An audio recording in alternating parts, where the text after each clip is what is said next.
Nous sommes le 29 octobre 2016 et nous entrons, Inch'Allah, aujourd'hui dans le 22e cours de l'étude de Kitab al-Tawhid de son auteur, Muhammad ibn Abdel Wahhab, qu'Allah subhanahu wa ta'ala lui fasse miséricorde. Et nous sommes toujours dans le chapitre concernant la parole d'Allah subhanahu wa ta'ala, حتى إذا فزع عن قلوبهم قالوا ماذا قال ربكم قالوا الحق وهو العلي الكبير, dont le sens rapproché est: quand ensuite la frayeur se sera éloignée de leur cœur, ils diront: qu'a dit votre Seigneur? Ils répondront: la vérité, c'est lui, Al-Ali Al-Kabir, le très élevé, le très grand, subhanahu wa ta'ala. Et nous avons vu que l'auteur, rahimahullah, nous montre à travers ce verset que même les anges, qui sont des créatures rapprochées d'Allah, dotées de capacités que l'humain n'a pas, sont pourtant assujettis à l'ordre d'Allah Azza wa Jal, si bien que les anges craignent Allah, et quand ils l'entendent, ils tombent foudroyés par crainte de lui, subhanahu wa ta'ala. S'il en est ainsi, il est clair qu'ils ne méritent pas l'adoration. S'ils ne méritent pas l'adoration alors qu'ils sont ce qu'ils sont, les créatures moindres qu'eux, à plus forte raison, ne la méritent pas. Et c'est pour cette raison que l'auteur, rahimahullah ta'ala, a mentionné ce chapitre, qu'Allah le récompense. Que pouvons-nous tirer comme conclusion et comme leçon de ce verset? حتى إذا فزع عن قلوبهم قالوا ماذا قال ربكم. Premièrement, ce que vous venez juste d'entendre au sujet du fait que les anges sont des créatures d'Allah subhanahu wa ta'ala.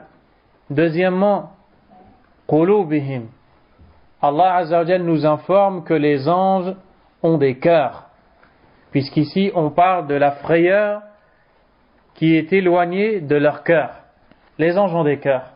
Et dans le domaine de l'invisible, on se doit d'affirmer ce qu'Allah a affirmé et de nier ce qu'Allah Azza wa Jal a nié.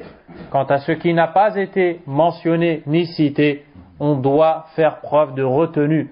On doit se taire et dire: je ne sais pas, je n'affirme pas et je ne nie pas. Pourquoi? Parce qu'aucun texte n'affirme et aucun texte ne nie. Et moi je dois suivre les textes. Si les textes ne l'ont pas dit, je n'ai pas à dire moi.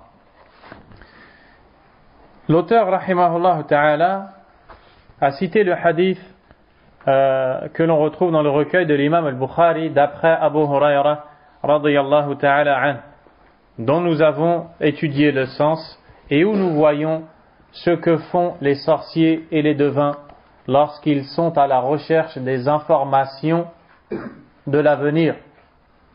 Et nous avons vu ce qu'ils font.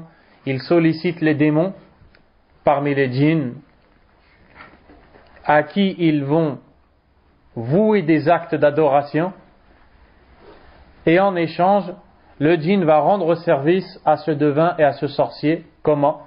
Ils vont monter les uns sur les autres jusqu'à arriver proche de l'assemblée des anges qui justement ont cet échange entre eux. Qu'est-ce que votre Seigneur a dit?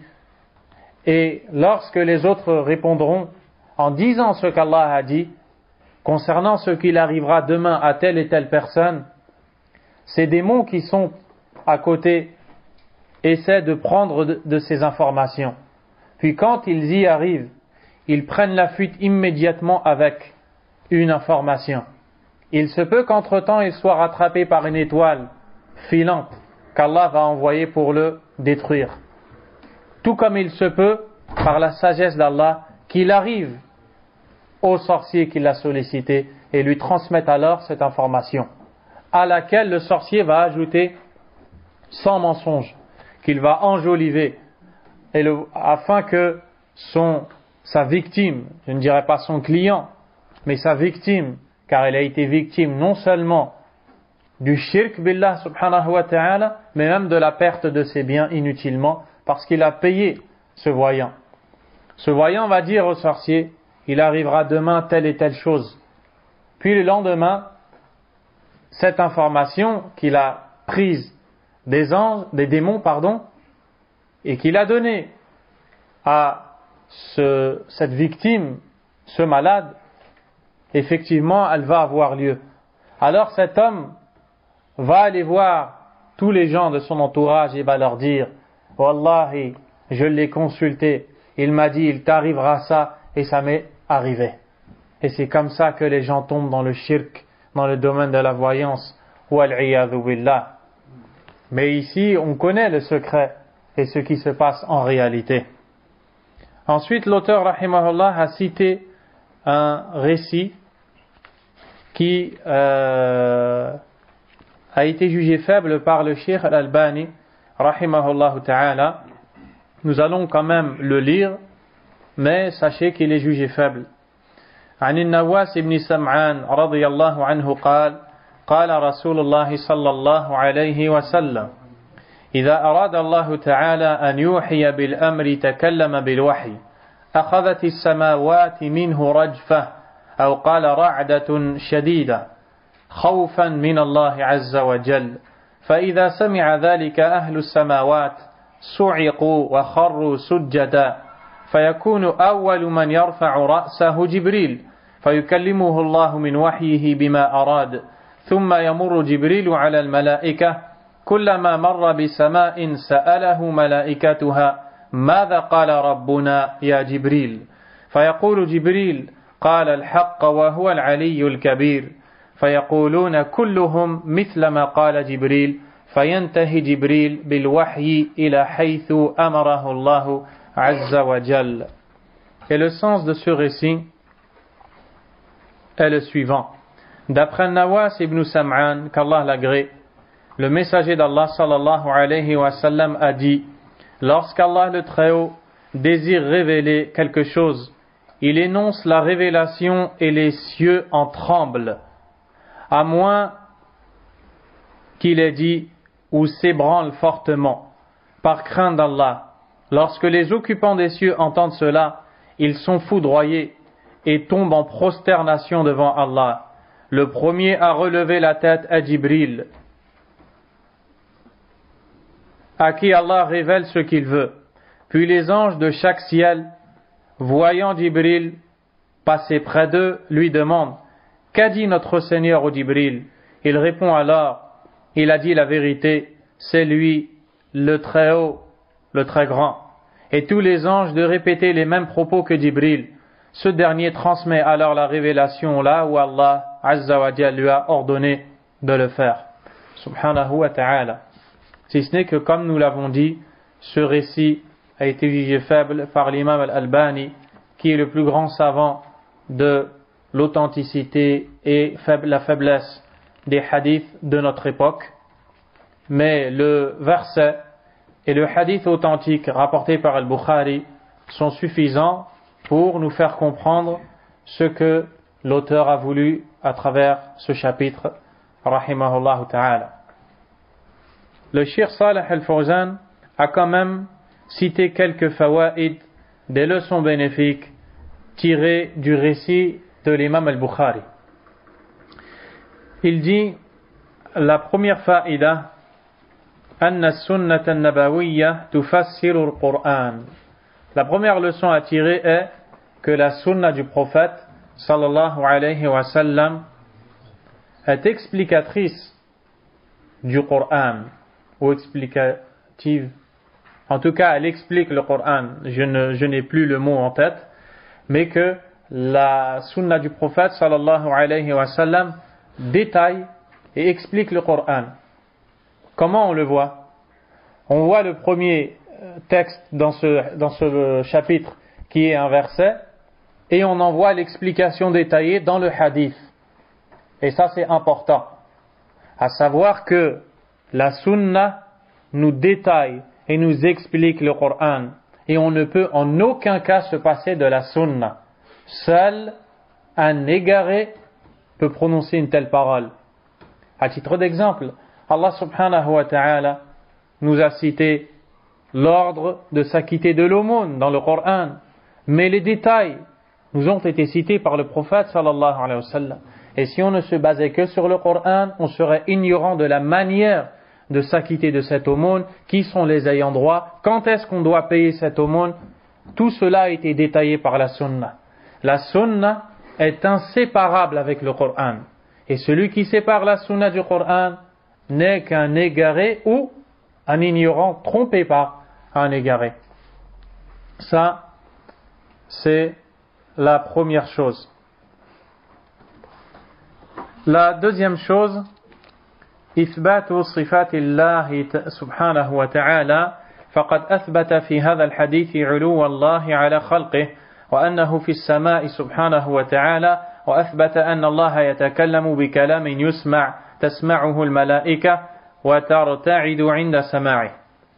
La deuxième chose, on voit dans ce récit qu'Allah Azza wa Jal a des attributs, que le prophète sallallahu alayhi wa sallam lui a affirmé des attributs, parmi lesquels l'élévation d'Allah au-dessus de sa créature.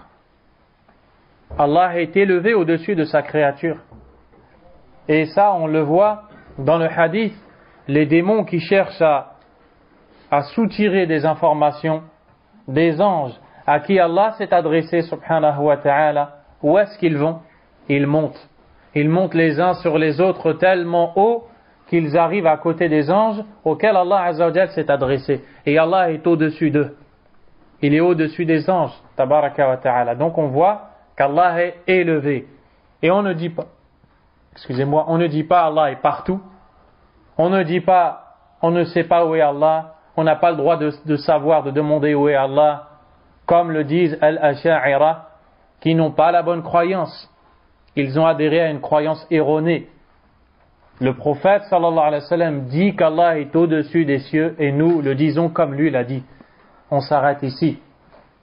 On voit également qu'Allah Azza wa Jal est qualifié par l'attribut de la parole. Il parle, subhanahu wa ta'ala. Et on ne dit pas, comme disent Al-Mu'tazila, que par exemple le Coran est créé et qu'il n'est pas la parole d'Allah. Allah a créé un arbre et l'a appelé arbre, il a créé le Coran et l'a appelé Coran. Wal'iyadhu billah. C'est faux. Le Coran est la parole d'Allah. Allah parle, tabaraka wa ta'ala, comme il veut, quand il veut, à qui il veut, subhanahu wa ta'ala. La troisième leçon à tirer de ce récit, وهي التي عقد المصنف رحمه الله هذا الباب من أجلها بطلان التعلق على الملائكة. Et c'est la raison pour laquelle l'auteur a mentionné ce chapitre, qui est la preuve qu'on n'a pas le droit de s'attacher aux anges, s'attacher pour les adorer, les solliciter comme on sollicite Allah, subhanahu wa ta'ala.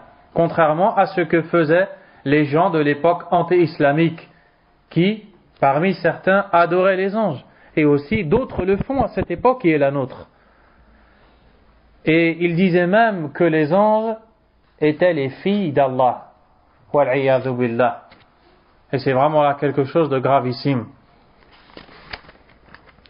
Quatrièmement, في الحديث إثبات استراق السمع وأن الشياطين قد يسترقون السمع وهذا كان في الجاهلية كثيرا فلما بعث النبي صلى الله عليه وسلم حرست السماء بالشهب وقل استراق السمع قال بعضهم لبعض وأنا كنا نقعد منها مقاعد للسمع يعني هذا في الجاهلية فمن يستمع الآن يعني بعد بعثة النبي صلى الله عليه وسلم يجد له شهابا رصدا وأن لا ندري أشر أريد بمن في الأرض أم أراد بهم ربهم رشدا. Quatrièmement, on voit dans ce récit qu'il est possible aux démons de soutirer des informations des anges quand ils disent ce qu'Allah a décrété pour le lendemain, subhanahu wa ta'ala. Et à l'époque anté-islamique, avant l'envoi du prophète sallallahu alayhi wa sallam, les démons le faisaient énormément. Ils le faisaient beaucoup. Ils soutiraient des informations. Mais quand le prophète sallallahu alayhi wa sallam, Muhammad, a été envoyé, les cieux ont été protégés par Allah Azza wa Jal, par les étoiles qui sont envoyées pour les brûler, pour les exterminer. Et après cela, ils n'ont pu soutirer que très peu d'informations comparées à avant ce temps. D'ailleurs, Allah subhanahu wa ta'ala le mentionne dans Suratul Jinn, parce que les djinns ont dit wa anna kunna naq'udu minha maq'ida lis-sam'. En parlant des cieux, les djinns disaient qu'ils y trouvaient un endroit où ils attendaient pour écouter, c'est-à-dire pour soutirer les informations. Et ça, c'est avant l'envoi du prophète sallallahu alayhi wa sallam. فَمَنْ يَسْتَمِعِ الْآنِ. Puis ils ont dit, à présent, c'est-à-dire après l'envoi du prophète alayhi salatu wa salam, quiconque cherche à écouter, يَجِدْ لَهُ شِهَابًا رَصَدًا, trouvera, dans le sens rapproché du verset, une étoile qui va le chasser. Une étoile qui va le chasser. Cinquièmement, فِيهِ بُطْلَانُ السِّحْرِ وَالْكِهَانَةِ وَأَنَّ مَصْدَرَهُمَا وَاحِدٌ. On voit dans ce récit la caducité, le caractère caduc et nul de la sorcellerie et de la voyance, qui ont une source. Quelle est cette source? وَهُوَ التَّلَقِّي عَنِ الشَّيَاطِينِ. C'est qu'ils prennent leurs informations des démons. وَالْعِيَاذُ بِاللَّهِ. Et ça, on le développera dans un chapitre, Inch'Allah, qui portera sur la sorcellerie, sur la voyance, où vous entendrez en détail ce qu'est la sorcellerie, comment le sorcier fait, et d'autres choses, Inch'Allah. فَلَا يُقْبَلُ السِّحْرِ وَلَا خَبَرُ السَّاحِرِ. Ainsi, on n'accepte pas la sorcellerie, et on n'accepte pas non plus l'information émanant du sorcier. وَلَا تُقْبَلُ الْكِهَانَةِ وَلَا خَبَرُ الْكَاهِنِ لِأَنَّ مَصْدَرَهَا بَاطِلٌ. De même pour le voyant. Pourquoi est-ce qu'on ne prend pas d'eux? Pourquoi est-ce qu'on ne prend pas leurs informations? Car leur source est une source mauvaise. Leur source, ce sont les diables, ce sont les démons. Et on ne prend pas de celui qui prend d'un diable et d'un démon. Wal'iyadhu billah. D'ailleurs, dans un hadith, et ça on le verra plus tard aussi, Inch'Allah, le prophète sallallahu alayhi wa sallam a dit Man ata kahinan aw arrafan فصدقه بما يقول فقد كفر بما أنزل على محمد صلى الله عليه وسلم. Quiconque se rend chez un devin ou un voyant puis croit à ce qu'il lui dit aura mécru à ce qui a été révélé à Muhammad sallallahu alayhi wa sallam. Et on verra que la sorcellerie, wal'iyadhu billah, c'est du kufr, et que celui qui le fait, qui l'apprend, qui l'enseigne et qui va avec le sorcier, tout cela entre dans le kufr et dans le shirk. Sixièmement, ذكرها الشيخ رحمه الله في قوله قبول النفوس للباطل كيف يتعلقون بواحدة ولا يعتبرون بمئة. Il dit, ça c'est l'auteur, le Cheikh Mohammed ibn Abdul Wahhab rahimahullah, qui dit qu'on voit que les âmes aiment accepter le faux. On voit que les âmes, l'âme humaine, aime accepter ce qui est faux, surtout quand c'est enjolivé. Il dit, ils se sont cramponnés à une chose vraie et ils n'ont pas prêté attention aux 100 mensonges. Ils ont été voir le voyant leur a donné 101 informations, une vraie et 100 fausses.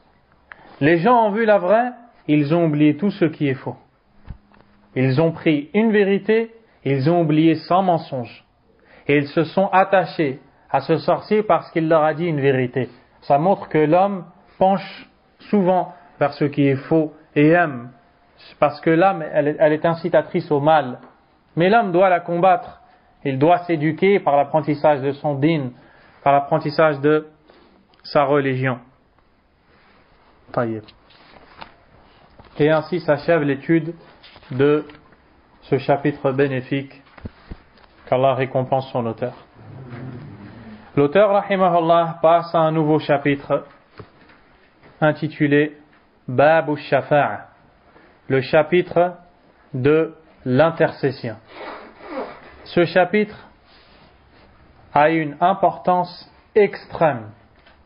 Ce chapitre est un des sujets où les gens commettent le plus de polythéisme, de shirk akbar, qui exclut de l'islam, et va découler de l'erreur des gens dans ce chapitre qui est shafa'a, l'intercession, énormément de paroles qui relèvent du shirk, énormément d'actions qui sont du shirk, énormément de croyances qui sont du shirk, à cause d'une mauvaise compréhension dans ce sujet-là. C'est pour cette raison qu'il a toute son importance, et que s'il est bien compris,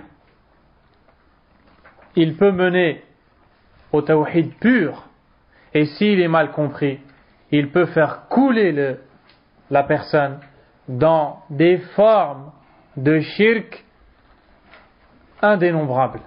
Qu'Allah Azza wa Jal nous en préserve. Ash-shafa'a. Qu'est-ce que ash-shafa'a?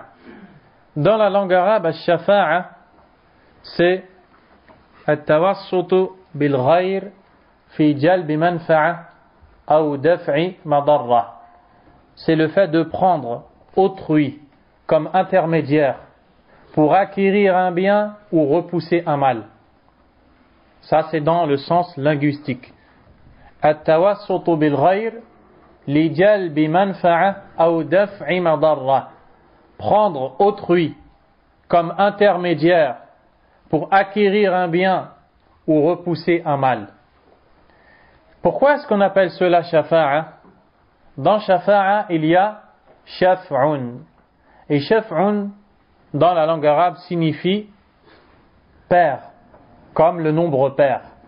Le chiffre 2, 4, 6, 8 sont des chiffres pairs. Shaf'un. Et le contraire de pair, c'est l'impair, n'est-ce pas? Witrun. C'est pour ça que les gens qui prient 3 rak'a après la prière du Isha les appellent al-shaf' et al-witr. Pourquoi? Parce que les 2 rak'a sont impairs, shaf', et parce que la dernière est pair, witr. Même si en réalité, on appelle tout cela witr. Dans la sunna, il n'y a pas shaf', il y a witr pour les prières après l'Isha. C'est-à-dire witr pour 1 rak'a et shafa' pour 2 rak'a. Taïeb. Shafa' impair, witr pair. Et les 3 rak'a que l'on fait après l'Isha, on les appelle tous witr. Quoi qu'il en soit, le fait de faire al-shafa'a, l'intercession, c'est quelqu'un qui à la base est seul. Ce quelqu'un a un besoin. Et pour pouvoir obtenir ce besoin qu'il a, il va se joindre à quelqu'un à qui il va demander l'intercession, n'est-ce pas? Au moment où il s'est joint à ce quelqu'un, ils sont devenus 2, n'est-ce pas? Et 2 c'est un père, et 2 c'est père, pardon. Barakallah fik. 2 c'est père. Donc, on appelle ça ash-shafa'a. C'est le fait qu'un individu se joigne à un second et ils vont former un chiffre pair qui est 2. Et ash-shafa'a, c'est ce que nous avons dit. Quelqu'un qui va solliciter un autre pour pouvoir acquérir un bien ou repousser un mal auprès de quelqu'un d'autre. Un exemple, un individu veut épouser une femme, mais la famille de cette femme ne connaissent pas cet individu. Il va faire appel à quelqu'un qu'il connaît et qui connaît cette famille pour lui dire: j'ai besoin que tu intercèdes en ma faveur auprès de cette famille. Ce quelqu'un va se rendre chez la famille et leur dire: je le connais, c'est quelqu'un de vertueux, c'est quelqu'un de pieux, et suite à cela, suite à cette intercession, la famille va accepter. C'est ce qu'on appelle al-shafa'a. Et al-shafa'a, dans ce bas monde, le fait d'intercéder pour autrui dans un bien, c'est quelque chose de bien, de recommandé. Allah Azza wa Jalla a dit dans le Coran: Man yashfa'a shafa'atan hasanatan yakul lahu nasibun minha. Celui qui fait une bonne intercession en aura une part. C'est-à-dire, le jour dernier, celui qui a intercédé pour quelqu'un afin qu'il puisse obtenir un bien recherché, qui n'est pas quelque chose d'interdit par Allah, Azza wa Jal aura une récompense pour cette intercession. وَمَنْ يَشْفَعَ شَفَاعَةً سَيِّئَةً يَكُنْ لَهُ كِفْلٌ مِنْهَا. Et celui qui fait une mauvaise intercession en aura une part de péché. Par exemple, quelqu'un qui va intercéder auprès d'un autre afin d'obtenir un mal, afin d'obtenir quelque chose qui est interdit par Allah subhanahu wa ta'ala. Cette intercession est mauvaise. Elle est interdite par Allah subhanahu wa ta'ala. Ça, c'est l'intercession dans son sens linguistique et l'intercession dans ce bas monde. Qu'est-ce que l'auteur veut, rahimahullahu ta'ala, à travers ce chapitre? De quoi est-ce qu'il parle? Il parle du fait de demander à une créature, que cette créature soit un pieux, un ange, un prophète ou toute autre créature, lui demander d'intercéder pour elle auprès d'Allah subhanahu wa ta'ala. C'est ça qui est voulu ici. Quand il dit Bab al-Shafa'a, chapitre de l'intercession, c'est-à-dire le chapitre du jugement de l'intercession. Bab hukmi shafa'a, le jugement de l'intercession chez Allah subhanahu wa ta'ala, et qu'elle se divise en deux, comme on va le voir bi'idhnillahi tabaraka wa ta'ala. Voilà ce que l'auteur veut. Le Cheikh Al-Fawzan hafidhahullah a dit wa murad al-musannif min hadha al-bab. À travers ce chapitre, l'auteur veut أنه لما كان المشركون قديما وحديثا يعبدون من دون الله الأصنام والأشجار والأحجار والقبور والأضرحة والأولياء والصالحين والملائكة والأنبياء فإذا أنكر عليهم ذلك قالوا هؤلاء شفعاؤنا عند الله. L'auteur veut montrer à travers cela que les polythéistes, les associateurs, anciens et même contemporains, qui adorent toutes sortes d'idoles en dehors d'Allah, que ce soit des statues, des arbres, des pierres, des tombes, des mausolées, des pieux, des vertueux, des anges, des prophètes. Lorsqu'on leur fait le blâme et la critique, ils disent ce qu'Allah a cité dans le Coran. Ha'ula'i shufa'a'una 'inda Allah. Ces divinités sont nos intercesseurs auprès d'Allah. Qu'est-ce qu'ils entendent par là? Ils veulent justifier leur acte de shirk, de polythéisme, en le rendant valable et en disant nous savons qu'ils sont créés, nous savons que le Créateur est Allah Azza wa Jal, et que l'ordre tout entier est détenu par Allah et dans sa main subhanahu wa ta'ala. Mais du fait que ce prophète que nous adorons, ce wali, ce pieux que nous adorons, cet ange que nous adorons, etc., a un rang haut placé auprès d'Allah et est fortement aimé d'Allah Azza wa Jal, nous lui demandons d'intercéder pour nous auprès d'Allah. Pourquoi? Nous sommes trop lourds de péché. On ne peut pas demander à Allah directement. Nous sommes trop sales. Alors, nous passons par ceux qui sont pieux et proches d'Allah afin que eux demandent à Allah pour nous. Et c'est exactement la croyance des chrétiens avec Isa alayhi salam. Ils disent on ne peut pas demander à Dieu. Nous sommes trop sales de péché. Mais Jésus qui s'est sacrifié pour nous, on lui demande. Et lui il demande pour nous à Dieu. Wal'iyadhu billah. Hadha huwa shirku billahi bi'aynih.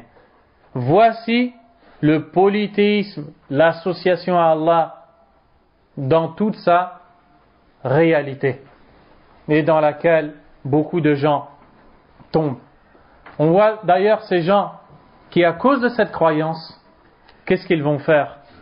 Ils vont sacrifier pour autre qu'Allah des bêtes. Ils vont formuler des vœux pour autre qu'Allah tabaraka wa ta'ala.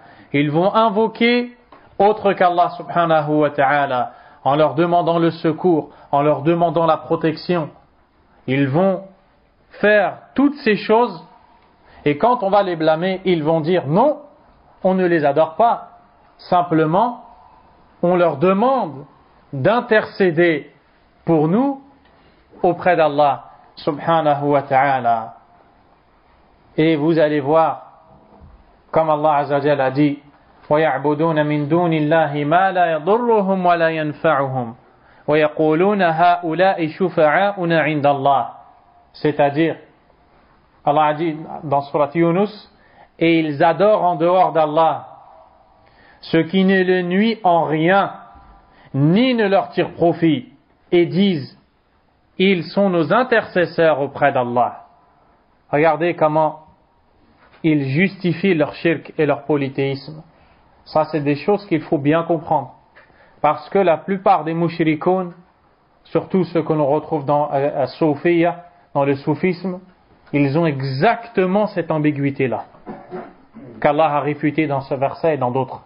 Ils disent, seul Allah est créateur, seul Allah est le pourvoyeur, c'est lui le tout-puissant. Et nous n'adorons pas, nous ne sommes pas des associateurs, mais simplement, on demande à ceux qui sont proches d'Allah de nous rapprocher de lui.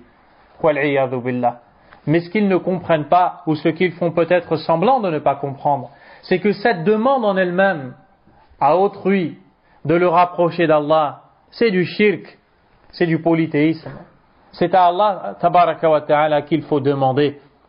Et l'intercession, on ne la demande pas à la créature, mais on la demande au Créateur, à celui qui la possède.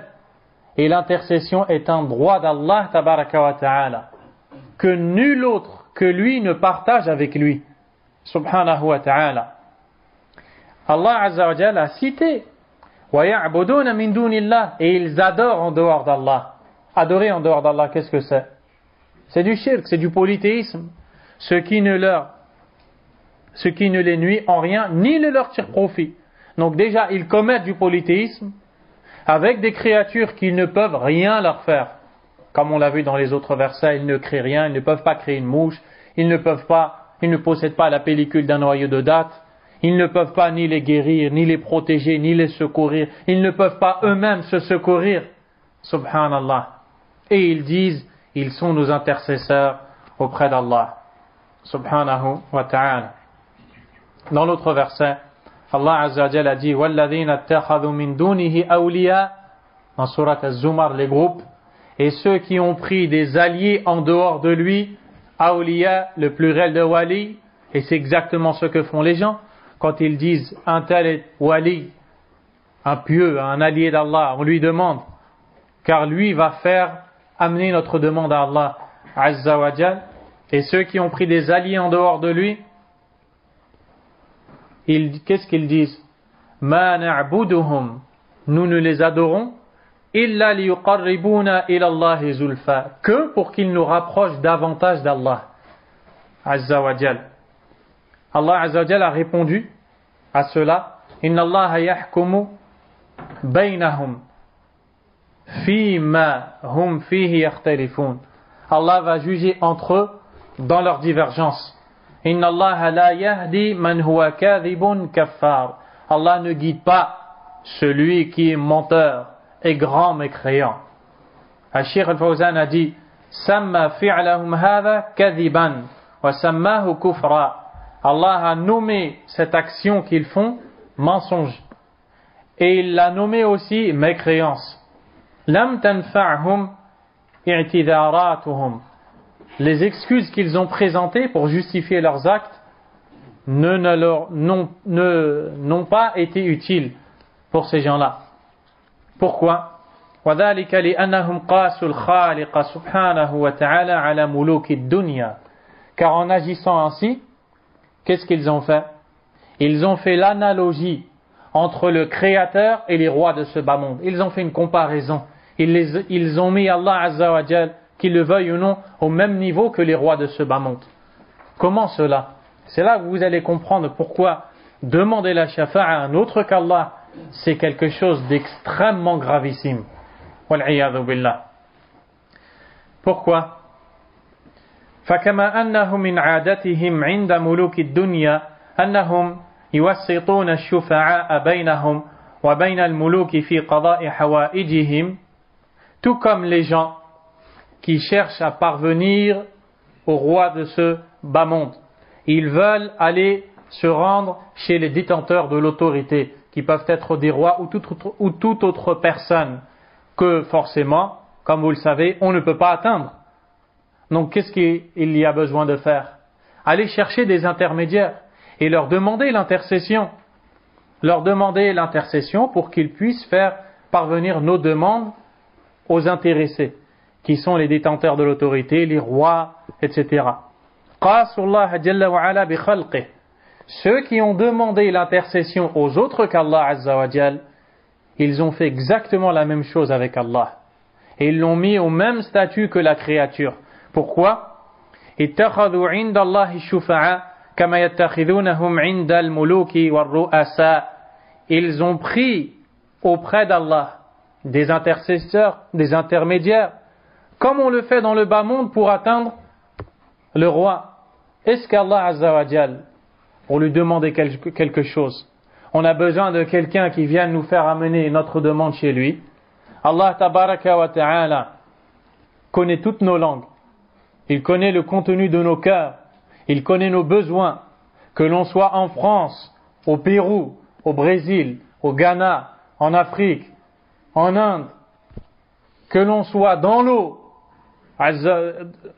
en mer, que l'on soit dans l'air, dans la voiture, en moto, et que tout le monde demande avec au même moment, tous dans un même endroit. Chacun demande à Allah des centaines de choses dans sa langue. Chacun va élever sa voix. Allah tabaraka wa ta'ala, avant même que ces gens-là ne lui fassent leur demande, savait ce qu'ils allaient demander. Subhanahu wa ta'ala. Avant même qu'ils ne naissent, ils savaient qu'à telle date, ils allaient aller dans tel endroit pour demander. Subhanahu wa ta'ala. Une fois qu'ils sont dans cet endroit, le fait qu'il y avait beaucoup de voix élevées, tous les gens de la terre qui parlent en même temps, vous allez comprendre quelque chose, vous allez mourir. Ce son sera trop fort pour vos oreilles. On ne pourra pas supporter cela. Allah Azza wa Jal, ça ne lui fait rien du tout. Il comprend tout le monde. Il entend tout le monde. Et s'il veut, il donne à tout le monde. Et comme il l'a dit dans le hadith Qudsi, rapporté par l'imam Muslim d'après Abu Dharr al-Ghifari radiyallahu anhu, Ya ibadi, ô mes serviteurs, law anna awwalakum wa akhirakum, si les premiers et les derniers d'entre vous, ce sont là des milliards parmi les créatures, wa insakum wa jinnakum, vos hommes et vos djinns, qamu fi sa'idin wahid, se tenaient debout dans une place, fasa'aluni, pour me solliciter, fa'ataytu kulla wahidin minhum mas'alata, puis que je donnais à chacun d'entre eux tout ce qu'il m'a demandé, ma naqasa dhalika mimma indi illa kama yanqusu al-mikhyat idha udkhila al-bahr. Cela ne diminuerait en rien de mon royaume, si ce n'est comme une aiguille qu'on a trempée dans la mer. La ilaha illallah. Trempe une aiguille dans un verre. Trempe une aiguille dans un verre d'eau. Fais-le. Ça va te rappeler le tawhid. Prends une aiguille et trempe-la dans un verre d'eau. Laisse-la, si tu veux, une semaine. Après cette semaine, prends cette aiguille et sors-la. Regarde-la. Il y a quelque chose. Trempe cette aiguille dans la mer maintenant. Il peut y avoir quelque chose. Eh bien, toutes ces créatures qui demandent tous à Allah, chacun dans sa langue, chacun a 1000 demandes, 3000 demandes. Il veut un enfant, il veut la bonne santé, il veut être riche, il veut réussir, il veut être pardonné, il veut être guidé, il veut le paradis, il veut être aimé d'Allah. Il veut le bien, il veut. Il ne veut pas être malade, il ne veut pas que ses enfants tombent malades, il ne veut pas être touché par le mauvais œil. Et ils demandent tous dans leur langue. Chacun élève sa voix, ils sont tous là à demander. Allah leur donne tous. Ça ne fait rien du tout du royaume d'Allah. Tabaraka wa ta'ala. Pourquoi après ça, tu peux être encore capable de demander l'intercession à un autre qu'Allah? Subhanahu wa ta'ala. Donc, demander l'intercession à un autre qu'Allah, c'est gravissime. C'est comme si on pensait, qu'on le veuille ou non, qu'on pourra, demander à Allah Azza wa Jal et lui faire parvenir notre demande, on a besoin de créatures qui vont lui parler de nous. Subhanallah, il nous connaît, nous et ces créatures qu'on a demandé avant même de nous avoir créés. Il savait le nombre de cheveux qu'on allait avoir dans la tête. Il savait à quel moment on allait avoir faim, à quel moment on allait avoir soif. Il savait quand on allait être malade et quand il allait nous guérir. Subhanahu wa ta'ala. C'est pour ça que demander la shafa'a à un autre qu'Allah, c'est un crime au-dessus de tous les crimes qui peuvent exister. Et Cheikh Al-Fawzan continue et dit, il y a à travers cela le fait de mettre le créateur et la créature à un même pied d'égalité. Car les rois, les détenteurs de l'autorité, les riches de ce bas monde, les présidents, les princes, et tout ce que vous voulez, eux, ils ont besoin de ministres, ils ont besoin de conseillers. Ils ne peuvent pas tout savoir. Ils ont besoin de gens qui vont pour eux chercher les informations. Ils ont besoin de demander conseil à des conseillers, n'est-ce pas? Mais est-ce qu'Allah a besoin de cela? Est-ce qu'Allah Azza wa Jalla a besoin d'un intermédiaire qui va venir lui dire un tel a besoin de ceci, un tel a besoin de cela? Non, parce qu'il nous connaît, subhanahu wa ta'ala. En demandant l'intercession à un autre qu'Allah, c'est ce qu'on est en train de faire. Wal'iyadhu billah. Ils ont besoin d'aide. Et même les détenteurs d'autorité, les riches, les rois, les princes, vont s'entourer de gens. Et ces gens, quand ils vont intercéder pour d'autres personnes, ils vont accepter leur intercession parce qu'ils vont peut-être se dire, si je n'accepte pas, elle risque de me nuire. N'est-ce pas? J'ai besoin de le garder à côté de moi. Alors j'accepte ses demandes, je ferme les yeux sur ses demandes, parce que si je ne lui donne pas ce qu'il me demande, il risque de me nuire. Il va se retourner contre moi, il va comploter contre moi. Mais est-ce qu'Allah a besoin de tout ça? Non. Quelqu'un peut faire quelque chose à Allah tabaraka wa ta'ala? Non, et 1000 fois non. Donc, c'est gravissime. Cheikh Al-Fawzan dit également, les rois de ce bas monde ne connaissent pas la situation de tout le monde. Mais Allah, lui, la connaît. Subhanahu wa ta'ala. Et c'est pour ça que les rois de ce bas monde ont besoin d'intermédiaires. Va voir ce roi et dis-lui que ma famille a eu telle et telle chose et j'ai besoin de son aide. Puis quand on va voir ce roi en question, Cheikh Al-Fawzan dit, peut-être qu'il ne va même pas avoir de pitié pour la personne dans le besoin. Alors qu'Allah tabaraka wa ta'ala, arhamur rahimin, est le plus miséricordieux, subhanahu wa ta'ala. Il a pitié pour ses créatures. C'est pour ça qu'il leur a révélé le Coran, qu'il leur a envoyé le prophète sallallahu alayhi wa sallam. C'est pour leur enseigner ce qu'il y a comme bien pour eux.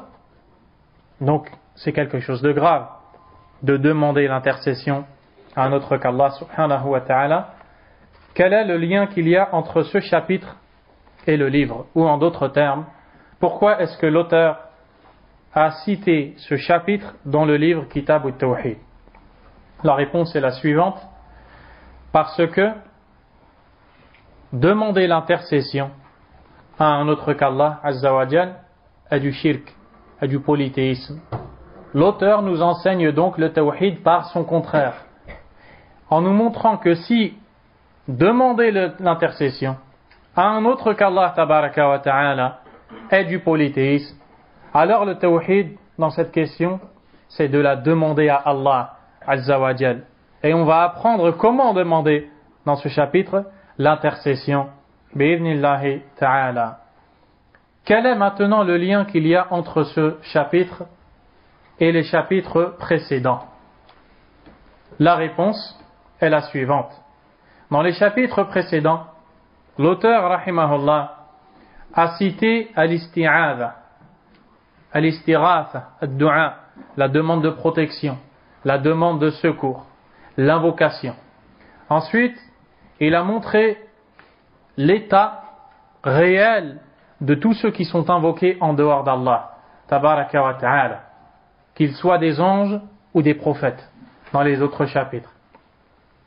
Il a donc montré que parmi les choses auxquelles s'attachent les associateurs, c'est justement l'intercession. C'est-à-dire que quand on va leur dire, ils sont faibles, ils ne peuvent pas vous nuire, ils ne peuvent pas vous tirer profit, il va leur rester une dernière chose pour justifier le shirk. Oui, nous savons tout cela, mais on ne les adore pas, on leur demande simplement du fait qu'ils sont pieux et proches d'Allah, de nous rapprocher d'Allah. Ici, l'auteur va répondre à cela. Et il va montrer qu'ils se sont enfoncés dans le shirk avec ces paroles qu'ils ont pensé être des arguments qui justifient leurs actes.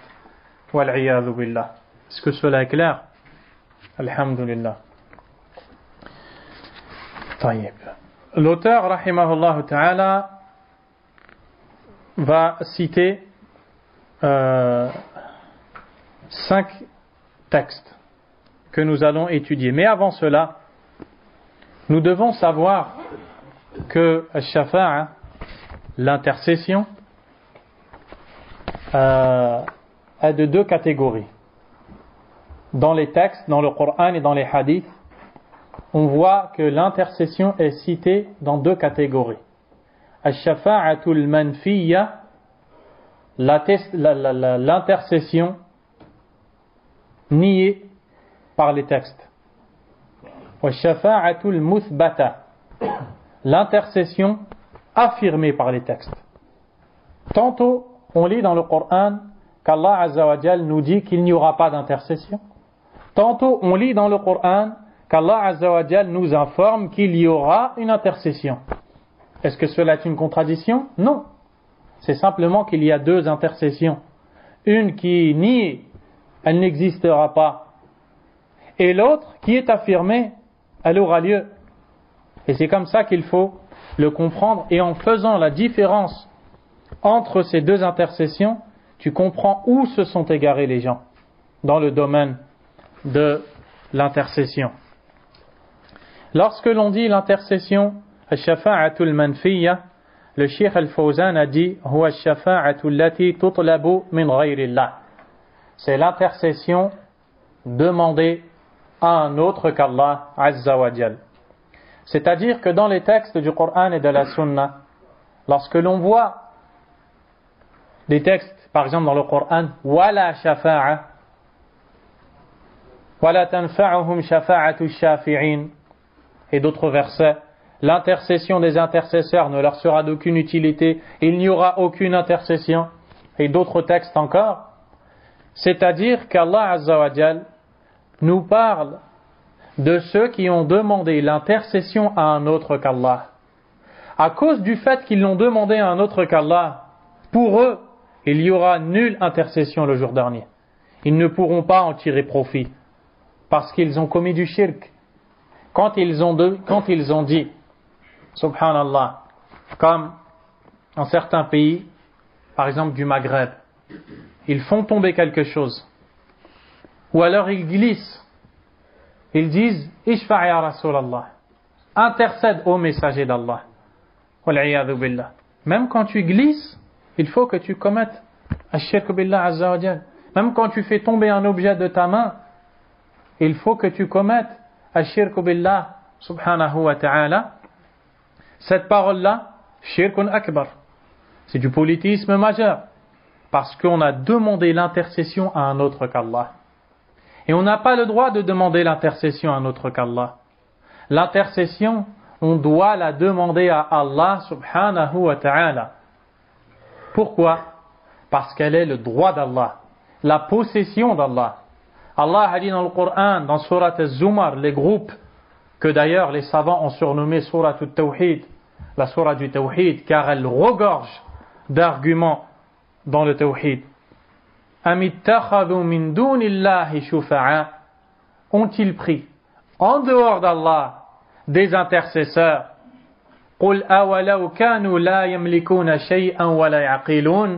Dis, ô toi le prophète, dis-leur à ces gens-là qui ont cherché l'intercession chez autre qu'Allah, allez-vous le faire? Allez-vous demander l'intercession à autre qu'Allah, même si ceux à qui vous demandez ne raisonnent pas ni ne possèdent quoi que ce soit? Puis Allah Azza wa Jal continue et dit قُلْ لِلَّهِ الشَّفَاعَةُ جَمِيعًا. Dis ô toi le prophète à tous ces gens-là, dites ô vous les prêcheurs, à tous ces gens-là, lillahi shafa'atu jami'a. À Allah tout entière appartient l'intercession. Et à la base, on dit ash-shafa'atu lillah. L'intercession appartient à Allah. Mais dans ce verset, il y a le fait que ce qui devait être cité à la base après est cité avant. C'est-à-dire qu'au lieu de dire l'intercession appartient à Allah, on a dit à Allah appartient l'intercession. Et quand Allah fait ça dans le Coran, c'est pour nous montrer l'exclusivité de la chose dont on parle. C'est-à-dire à Allah seul appartient l'intercession tout entière. Donc si elle appartient à Allah, quelque chose qui appartient à Allah tabaraka wa ta'ala, as-tu le droit de le demander à une créature? Voilà pourquoi c'est du shirk.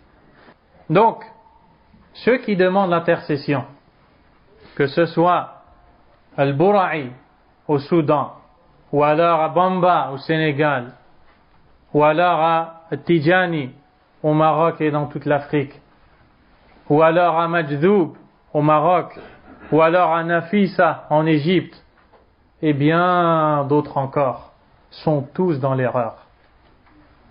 Le prophète Mohammed sallallahu alayhi wa sallam, on ne lui a jamais demandé l'intercession. Aucun compagnon n'est allé le voir et lui a dit dans sa tombe, Ya Rasulallah, intercède pour moi. Est-ce qu'il y a quelqu'un meilleur que lui? Est-ce qu'il y a quelqu'un meilleur que le messager sallallahu alayhi wa sallam?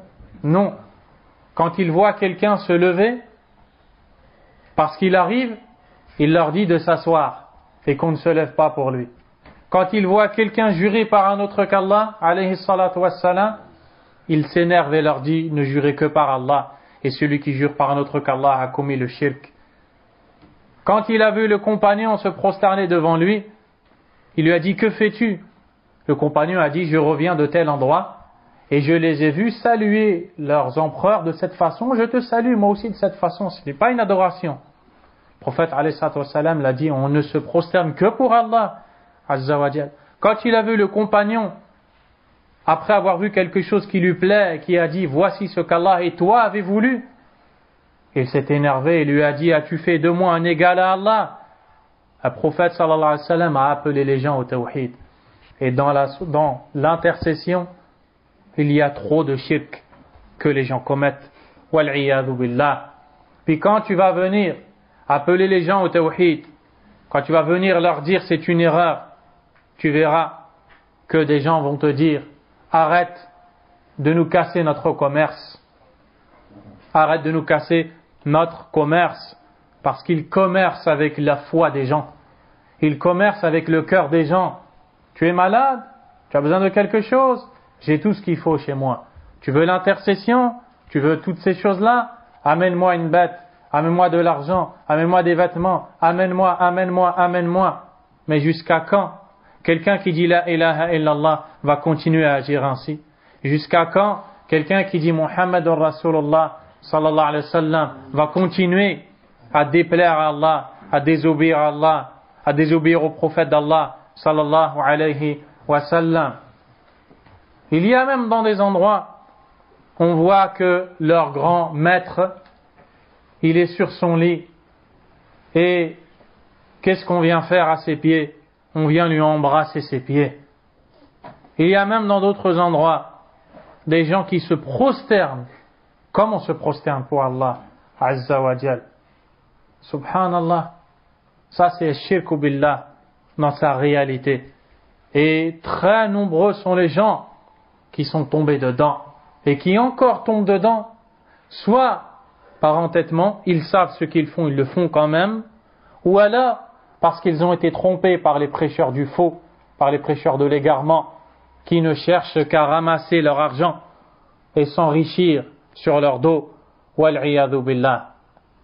Et si toutes ces choses-là en réalité étaient bonnes, pourquoi alors aujourd'hui beaucoup de gens de la communauté vivent ce qu'ils vivent, comme misère, comme pauvreté, comme maladie, comme guerre, comme meurtre, comme crime, comme viol? Pourquoi ça n'a pas marché toutes ces choses-là si c'est aussi facile que ça? Un gris-gris et c'est réglé. Un kitab, un hijab, un talisman et c'est réglé. Tout ça c'est les noms de la même chose. Pourquoi ça n'a pas marché? Pourquoi on est toujours dans ce qu'on est? Parce qu'on a désobéi à Allah Azza wa Jal. Parce que l'un d'entre eux, pas l'un d'entre nous, Inch'Allah, va craindre la créature d'Allah plus qu'il ne craint Allah, subhanahu wa ta'ala. Mais comment voulez-vous qu'Allah l'aide à réussir ce pauvre serviteur, ce faible serviteur? On ne demande l'intercession qu'à Allah. L'intercession affirmée, al-shafa'atul muthbata, c'est celle que l'on demande à Allah. Donc, on doit dire, si on veut l'intercession du prophète, par exemple, alayhi salatu wassalam, on doit dire, oh Allah, ya Allah, shaffi' fiyya rasoulak. Fais intercéder pour moi ton messager. Et on ne doit pas dire, ya Rasulallah, ishfa' fiyya. Ô messager d'Allah, intercède pour moi. Subhanallah, tu changes juste un mot et tu es dans le bon chemin. Si c'est accompagné de la croyance, bien sûr. Tu changes un mot et au lieu de demander au messager, tu demandes à Allah que le messager intercède pour toi. Et là, ça peut être bon. Mais l'intercession qui est affirmée, qui est avérée par les textes, a deux conditions. Si ces deux conditions sont absentes, alors il n'y aura pas d'intercession. La première condition, al-idhn li shafi', l'autorisation qu'Allah donne à l'intercesseur le jour dernier. Le jour dernier, l'intercesseur, que ce soit le messager d'Allah sallallahu alayhi wa sallam qui pourra intercéder pour sa communauté, ou des anges qui pourront intercéder pour les croyants, ou des croyants qui pourront intercéder pour d'autres croyants, ils ne pourront pas arriver comme ça et intercéder quand bon leur semblera, quand ils voudront. Non, loin de là.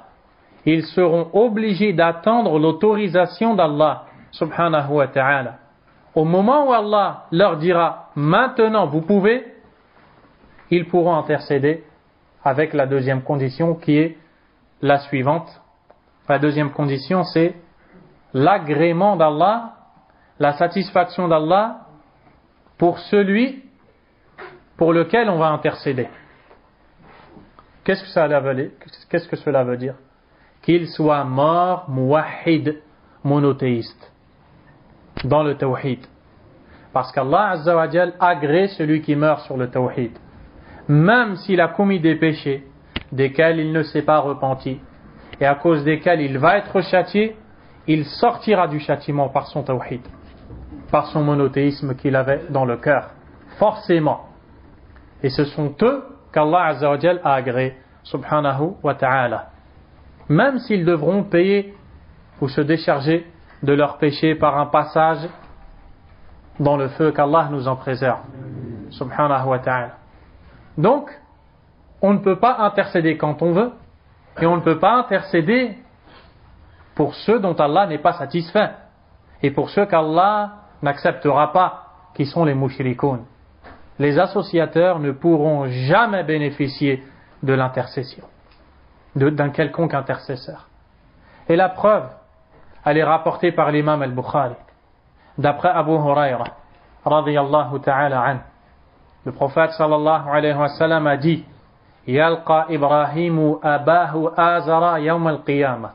Le jour de la résurrection, Ibrahim rencontrera son père, le dénommé Azar.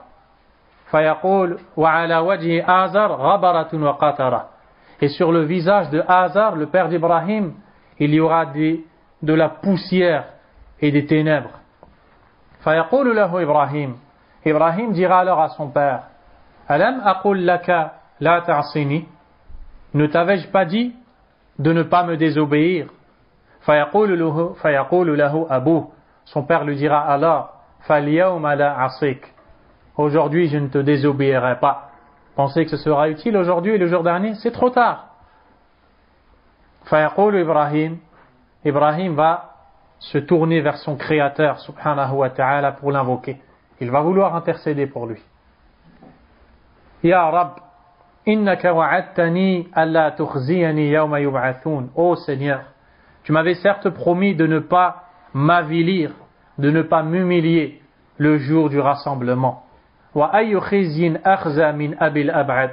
Et quelle humiliation est plus grande que de voir mon père éloigné. Qu'est-ce qu'Allah va lui répondre, subhanahu wa ta'ala? Mais avant de donner la réponse, un instant, qui est Ibrahim? Wattakhadha Allahu Ibrahim khalila. Allah Azza wa Jal a déclaré Ibrahim comme étant son ami, subhanahu wa ta'ala. Ibrahim est le deuxième des meilleurs prophètes. Il a une descendance de prophètes.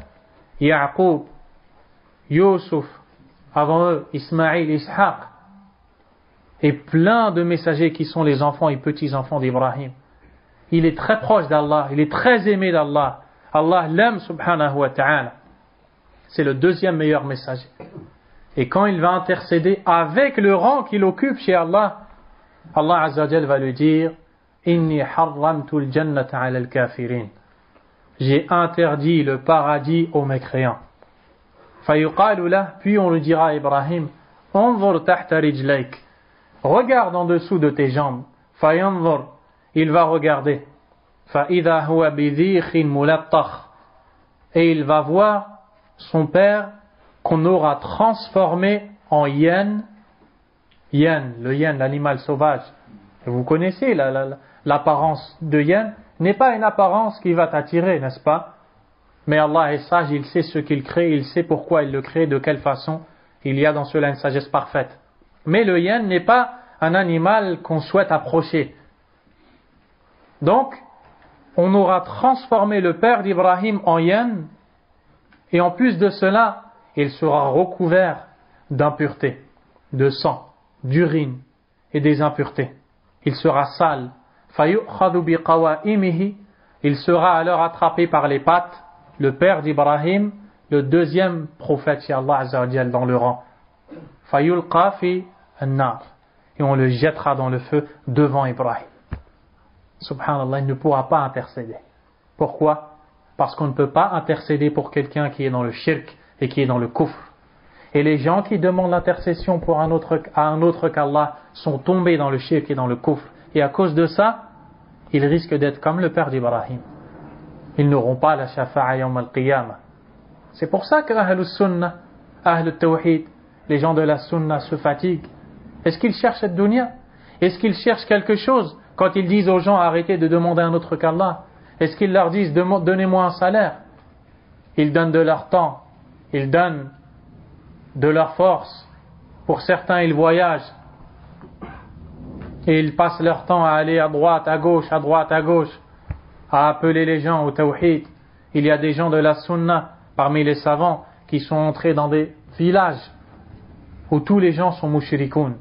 Ils rentrent après le Fajr, ils passent la journée avec eux, ils rentrent au Maghreb, ils se sont tous convertis à l'islam. Ils sont tous rentrés au Tawhid. Et des histoires comme ça, il y en a plein. Tous ces gens-là, qu'est-ce qu'ils veulent? Qu'est-ce qu'ils veulent?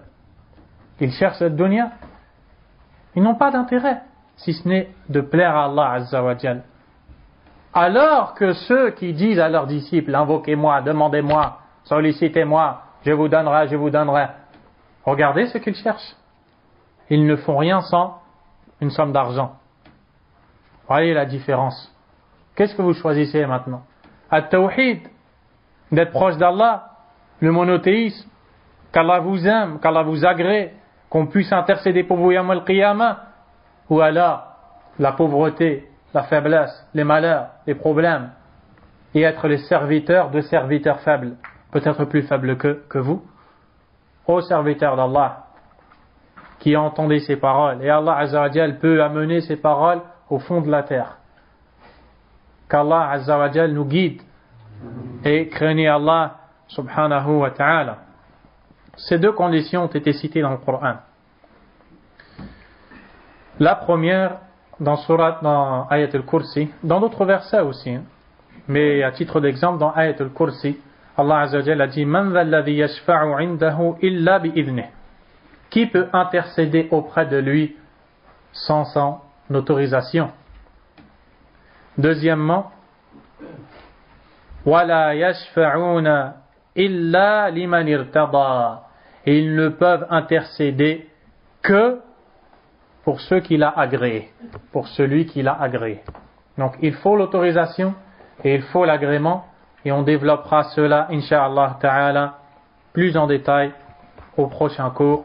Wallahu ta'ala a'lam. Sallallahu wa sallam wa baraka ala nabiyyina Muhammad wa ala alihi wa ashabihi ajma'in. Subhanakallahumma wa bihamdik, ashhadu an la ilaha illa ant, astaghfiruka wa atubu ilayk.